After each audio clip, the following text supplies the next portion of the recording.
Hello everyone. In this lecture I am going to discuss about split muff coupling from shaft couplings from the course DMM1, and split muff coupling is the modified one of muff coupling. In muff coupling we have only one sleeve, but here the sleeve is split into two halves at the axis of the shafts. This is input shaft and this is output shaft, and is clamped by using the bolts. The bolts will be in multiples of 4. Here we have 8 bolts, and this is the cross-sectional view of that. And the main advantages of this are it was easy to assemble and dismantle. You can easily assemble it by putting the two halves on the input and output shafts and clamp the bolts. And if you want to remove it, we can unscrew the bolts and we can remove it easily removed without shifting the shaft. In muff coupling we need to slide the shaft and in order to remove the muff, but here we can directly remove these two upper half and lower half of the sleeve directly without shifting the shaft aside. The disadvantages are difficulty in dynamic balancing. This whole weight of the coupling, split muff coupling, is concentrated at the center, should be concentrated at the center. If that point deviates, then this dynamic balancing problems will come. For that purpose, there is difficulty in that in maintaining the dynamic balancing. So these are not used at high speeds. At high speeds, this problem will occur, dynamic balancing. Unsuitable for shock loads. This type of coupling is unsuitable for shock loads. We cannot use this coupling where there are shock loads. Necessary to provide a guard. If there is any failure in these bolts or nuts, because it is rotating, these bolts will be thrown away. If they fail, then it may hit the other equipment or any working person, which will cause damage. So there is necessary to provide guarding for hold this coupling. These are generally used in line shafts for power transmission purpose, but nowadays these are obsolete. We are not using these split muff coupling in line shafts for power transmission. And for sleeve halves, the capital D will be 2.5D. Okay, these are the standard proportions to find out or to design the sleeve. Okay, capital D is 2.5D and L is equal to 3.5D. The D is the diameter of the shaft. For clamping bolts, the bolt diameter is equal to 0.2D plus 10 mm, where diameter of the shaft is less than 55 mm. We use this formula, the standard proportion. If the diameter of the shaft is greater than 55 mm, we use this D1 is equal to 0.15D plus 15 mm. And alternately, we can also use this principle. This is the load is equal to stress into area. P1, the clamping force on each bolt, is equal to area of that bolt into tensile stress acting on the bolt. This is one relation. And for clamping force on each shaft, the total clamping force will be P1 into N, where N is the number of bolts, P1 is the clamping force on each bolt.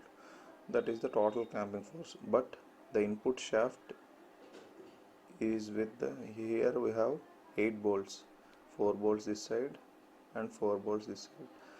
And if you see that input shaft will be clamped by using this 2 bolts and on the other side 2 bolts, the 4 bolts, and the output shaft is clamped using 2 bolts this side and 2 bolts the other side, total 4 bolts.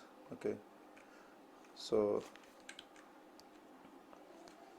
the total clamping force on each shaft will be P1 into N by 2, because the total number of bolts is divided between the output shaft and input shaft. Next, frictional force Fn. Then the normal force will act like this, and the frictional force F into N, it's is acting like a tangent to this shaft at a distance d by 2. Fn into d by 2 is the frictional force, sorry, frictional torque will be Fn into d by 2, frictional force will be Fn, and there are two shafts, so Fn into d by 2 plus Fn into d by 2. Okay, total will be Fnd. If we substitute n here, P1 into n by 2, we will get Fd P1 n by 2 for frictional torque, and P1 is equal to 2mt. From this equation we get P1 is equal to 2mt by Fdn, where F is the coefficient of friction. By using this 9.40 and 9.39 equations, you can find out d1, diameter of the bolt, or you can use direct this relation. d1 is equal to 0.15 d plus 15 mm for diameter of shaft greater than 55 mm, and d1 is equal to 0.2 d plus 10 mm for diameter of the shaft less than 55 mm. Now see the design procedure for split muff coupling. Firstly, you have to calculate the diameter of the shaft by using power is equal to 2 pi mt by 60, that equation, and tau is equal to 16t by pi d cube. This d will be the diameter of the shaft. So should you find out torque from 2 pi nt by 60, substitute it here, we will get d. Now the shaft key and clamping bolts are usually made of plain carbon steel, and the sleeve half is made of grey cast iron Fz200. For next you need to find out the dimensions of the sleeve. Capital D is equal to 2.5d and length is equal to 3.5d. Next, determine this is the key. Similar to the muff coupling design, you need to find out the key based on the diameter of the shaft, which you have found out here. You need to select the width and height of the bolts. Okay, B and H of the bolts, or you can use the standard equations. B is equal to d by 4, H is equal to d by 6, and then L is equal to capital L by 2. After finding out these dimensions, you need to check for stresses in the key. Shear stresses 2mt by dBl, compressive stresses 4mt by dHl. Next step was to find out the diameter of the clamping bolts. We have two equations. This was based on the friction, and based on the P1 is equal to 2mt by Fdn, where F is the coefficient of friction. Substitute this P1 value here, you will get d1.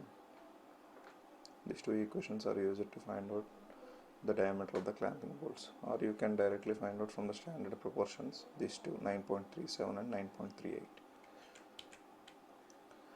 Let's see an example. Generally the coefficient of friction was usually taken as 0.3. Example, it is required to design a split muff coupling to transmit 50 kW power at 120 rpm. The shafts, key and clamping bolts are made of plain carbon steel, 30C8 SYT 400 Newton per mm square. The yield strength in compression is 150% of the tensile yield strength. SYC is equal to 1.5 times of SYT. The factor of safety for shafts, keys and bolts is 5. The number of clamping bolts is 8. The coefficient of friction between sleeve halves and the shaft is 0.3. And you need to find out all these. Calculate the diameter of input and output shafts. Specify the length and outer diameter of the sleeve halves. Find out the diameter of clamp, assuming the power is transmitted by friction. Specify bolt diameter using standard empirical relations. Specify the size of key and check for dimensions for shear and compressive criteria. If these are all mentioned or not mentioned, you need to find out all these. Design a split muff coupling means you need to find out all this. Let's see the given data. Power 50 kilowatt, speed 120 rpm, coefficient of friction 0.3. For shafts, keys and bolts, SYT is equal to yield tensile strength is equal to 400 Newton per mm square. Factor of safety 5, number of bolts 8. Yield compressive strength is 1.5 times of yield tensile strength. By using this data, you need to find out permissible stresses, sigma t, permissible tensile stress SYT by FOS 400 by 5, permissible compressive stress SYC by FOS, where SYC is 1.5 times SYT, 1.5 times 400 by 5, 120 Newton per mm square. And permissible shear stresses is SS by shear yield strength by factor of safety. The shear yield strength is 0.5 times SYT by FOS. 0.5 times 400 by 5, what 40 Newton per mm square. These are the permissible stresses for the design. And next you have to find out the diameter of the shaft by using power. P is equal to nt by 60 and tau is equal to 16 mt by pi d cube. First find out torque 60 p by 2 pi n and substitute that here 16 t by pi d cube. Then we will get d value, diameter of the shaft as 79.72 or 80 mm. Next you need to find out the sleeve halves design, that is length and diameter of the sleeve, diameter 2.5 d and length 3.5 d. Next you need to find out the diameter of clamping bolts on friction basis.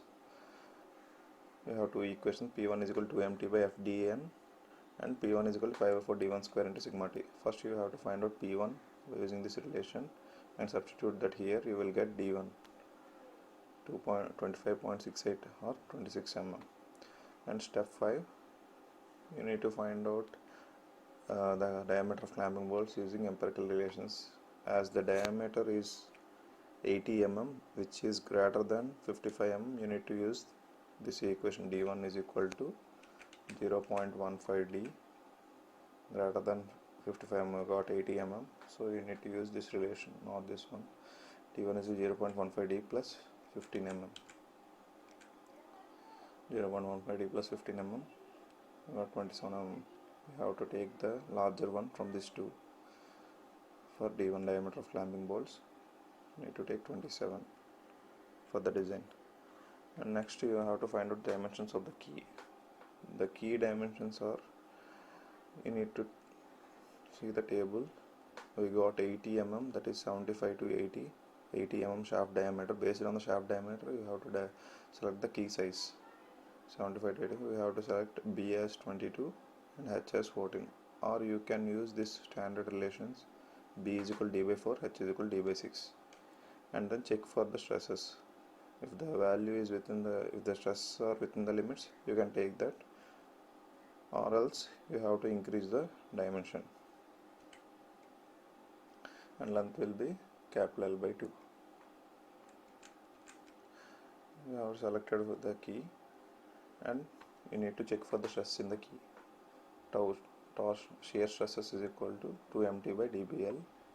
We got 32.3 which is less than 40 Newton per mm square, so the design is safe.